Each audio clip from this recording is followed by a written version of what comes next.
What's up, guys? Welcome back to Newswave. Real quick, we did do our poll over on Twitter, as you see here. Pretty straightforward. I had a feeling that would win anyway with FIFA and the Switch, because that's going to be a fun topic today.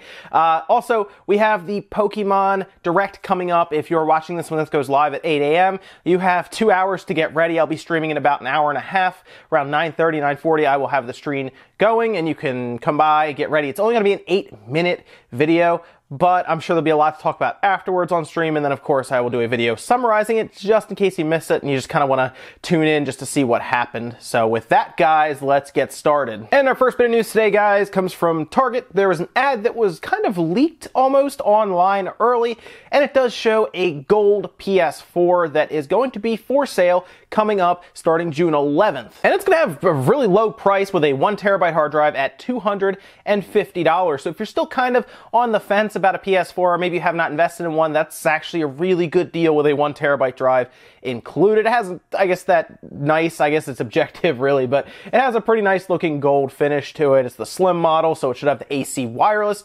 Overall, good deal. But there's also a few games to go with that, with the one leading the pack being Horizon Zero Dawn at $40. Great investment there as well. And down from there, hey look, they'll have some Switches in stock. Now, I can't imagine they'll be in stock for long. In fact, they'll probably have a line at the door ready to go on the 11th of June, and then they'll be gone in probably the first, 8-9 minutes, not even, they'll just be gone. So if you are looking to get one, I would get in touch with your Target as soon as possible, like now, and see if they have some kind of system set up where people can start lining up at a certain time, and then probably get there an hour before the time they tell you, just to make sure you're there. So if they say, oh, the line starts at 6 a.m., maybe get there at 4 or 5 a.m. if you really want to switch. I'm not sure how crazy people will be over this, but if the announcement of, say, Pokemon and maybe announcements at E3 is anything to go by, people are going to be clawing for the Switch, so it's going to be like a little battle royale, I guess, at Target. Next thing up, guys, we got a new Mega Man collection. This is the Mega Man Legacy Collection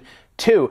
Not to be confused with the original Mega Man Legacy Collection that had Mega Man 1 through 6 on it. This one is going to add 4 new games to the mix here, where it'll be a separate purchase of Mega Man 7, Mega Man 8, Mega Man 9, and Mega Man 10. And this, actually, I like this collection more than 1 through 6. I know a lot of people are going to say that that's probably the better collection, but man, I was a massive fan of Mega Man 7 on the Super Nintendo. That was one of my favorite games, actually, from the Mega Man series at that time. Mega Man 8, not bad. The voice acting wasn't good, but on the PS1 it played well. But again, voice acting aside. For all the energy immediately, Mega Man. But where is Dr. Wily? That's a good question.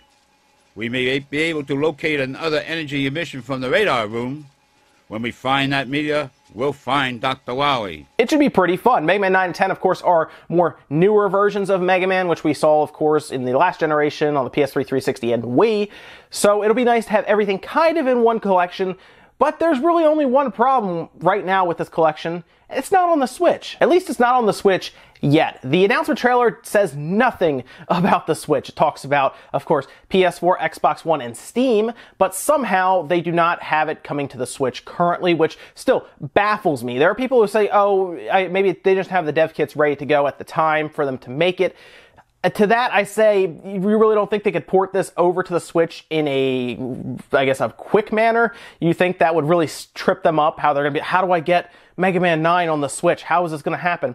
I don't know what's going on with Capcom right now when it comes to the Switch, because some days they're like, yeah, we're all about the Switch, we're going to back them, and then they announce something like this, and it's not on the Switch. I don't know what to make of this, really. Now, there are some, I guess, hopeful people out there who are saying maybe they're going to do like an overall complete collection, and you'll have the original collection, you'll have collection 2 in there, and to that I say that'd be great. I would love that, but do you really think Capcom's going to skip out on a chance to double dip on Switch fans when they can release the first collection and then 6 months later release the second one, or both at once? I think they would go ahead and just do that and have us buy it twice. Either way, I'm hoping that Capcom at least has it in mind to go to the Switch. Those are games that I would love to play portably. Of course, the original Legacy Collection was on the 3DS. This one, I think, needs to be on the Switch. It makes a ton of sense, and really Mega Man is starting to become more of a handheld system for me, but at least I'll have the option. If I want to play on the TV, I will do that. If I want to take it with me, I'll do that as well. So, yes, Capcom, get those ones on there so I can play Mega Man 7 and Mega Man 8. 9 and 10 I've done, they don't have the same kind of nostalgia with me, so I'll be playing quite a bit in Mega Man 7 if they can just put it on the Switch for me. Next up, guys, we have some very puzzling comments from Jim Ryan, who is a chairman at Sony. He had some weird things to say, really, about backwards compatibility that to a lot of us just didn't make any sense. So this was during an interview with Time. He said, "When we've dabbled with backwards compatibility, I could say it is one of those features that is much requested, but not actually used much. That, and I was at a Gran Turismo event recently where they had PS1, PS2, PS3, and PS4 games, and the PS1 and the PS2 games, they looked ancient. Like, why would anybody play this?" It's very interesting he says that, considering they try to sell PS1 games and PS2 games on the marketplace to us all the time. They've been doing it for a while. It's very weird to kind of throw those under the bus. I understand maybe he's talking about the older Gran Turismos, which, yeah, they don't look the best, but I have a feeling there's a lot of people out there who still enjoy playing them. And really, what we're talking about here is the option to play them. That's all a lot of people want. Maybe they won't use it, but at least the option will be there. Again, there's more features to a system. And you know what? They are in a position to say this because even though the PS4 does not have backwards compatibility, it doesn't matter. It still sells all the time. But to me, to completely discount the effect of backwards compatibility is foolish, since we saw what happened with Black Ops 2, right? Where it jumped into the top 10. I mean, the 10th spot, but still, the top 10 for the NPD in the United States of people who just wanted to buy it on the marketplace after it was backwards compatible. I mean, yes, everyone was begging for this game to go backwards compatible for a while, but the fact that an older 360 game that was all of a sudden made available on one system, by the way, it beat multi-platform games, by the way, it jumps into the top 10, and this person here, Jim Ryan, is saying, oh, backwards compatibility, who really wants that? Unfortunately for them, this is kind of what they have to say, because the PS4 is not going to completely emulate a PS3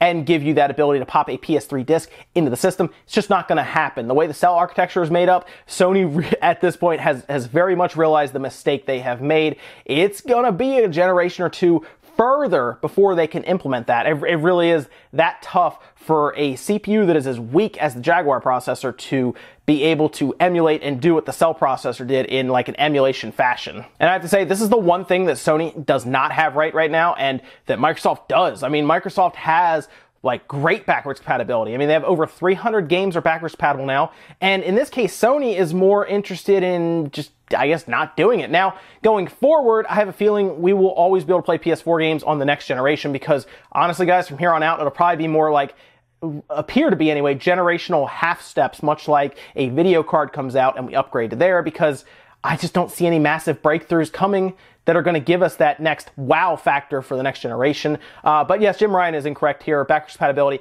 obviously profitable. Microsoft has already shown that, and it worked with Black Ops 2, so I don't know why he would say it doesn't. And the last bit of news today, guys, is a big one. This is something that I've been worried about for a while. If you guys have been watching this show, you know I do mention FIFA a good bit on here for the Switch, because to be honest with you guys, FIFA is important. FIFA pretty much rules everywhere else in the world except for really in the United States. It still sells well in the United States, but soccer or football, whatever you want to call it, wherever you are, is a big moneymaker. And it looks like EA is going to be typical EA, and they're going to put a stripped down version of FIFA 18 on the Switch that's going to be more compared to the 360 and the PS3 version, rather than the Xbox One and the PS4 version. So let's talk about where this got started. This was in the trailer that Sony released alongside of EA. What happened was, it looks like Sony has like all the marketing and brand deals here with FIFA, much like they did with Call of Duty, where I assume they'll get some kind of extra content or content first. But they released their trailer, and then at the end, there was some fine print that kind of flashes across the screen that some very eagle-eyed viewers picked up. This is what it said. Frostbite game engine technology and The Journey Hunter Returns mode are available on Xbox One, PlayStation 4, and PC platform versions only. Not all features available on all platforms. And that did it right there. It pretty much tells us, at least according to this trailer, which is fine print at the bottom of the trailer, the Switch is going to be the PS3 and the 360 version. It apparently will not use the Frostbite engine, which is a big deal because that's what the newer one's going to run on. Who knows how the older engine will run with the Switch not using Frostbite. And it's not going to have like the full single player mode, which is, I mean, that's a good chunk of the game. I know a lot of people are going to buy it to do, you know, just to play through season mode or maybe go online and play against other people or just maybe get some practice in when you're not at home. And that's fine. But it just feels like they're going to release this game. I have a feeling they're going to release it for $60. Let's be real here, guys. EA knows there's no other football or soccer game on the Switch. They'll just get away with releasing it for $60, and that's just the way it is. And here's the kicker. If it doesn't sell, they're just going to say, well, that's why we don't put stuff on Nintendo's consoles, because it doesn't sell. Despite them releasing just a bare bones version of the game. And if we do buy it, if people do buy it, then EA is going to be like, look, we can just sell whatever. We don't have to put time into the Switch. It's one of those situations where you can't win.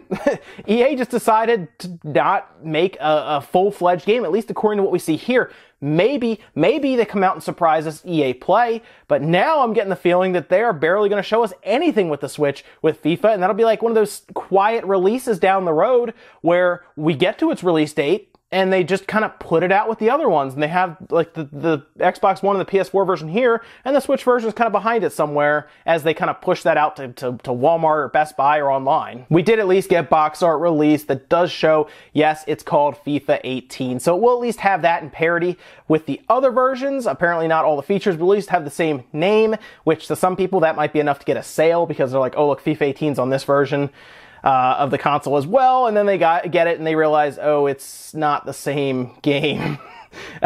That's tough as well. I don't know how they're going to do this.